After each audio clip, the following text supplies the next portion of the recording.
امام ابن قیم رحمہ اللہ فرماتے ہیں الابرار فی النعیم وان اشتد بهم العیش وضاقت علیہم الدنیا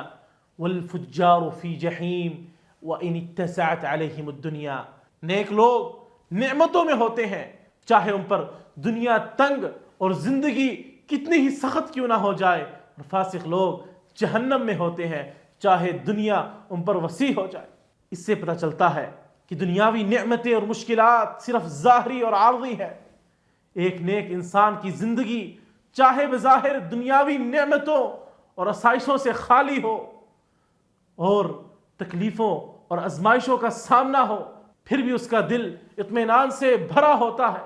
کیونکہ اسے اندازہ ہوتا ہے کہ تکالیف و مصائب پہ اگر میں صبر کا مظاہرہ کروں گا تو جنت میں میرا مقام اور بلند ہو جائے گا۔ اس کے بالمقابل وہ شخص ہے جو دنیاوی نعمتیں اور دولت سے انجوائے کر رہا ہوتا ہے، مزہ اٹھا رہا ہوتا ہے، لیکن اندر سے وہ خوشی سے خالی ہوتا ہے، اس کو سعادت نہیں ملتی۔ قرآن مجید میں اللہ سبحانہ و تعالیٰ فرماتے ہیں ان الابرار لفی نعیم، نیک لوگ یقیناً نعمتوں میں ہوں گے،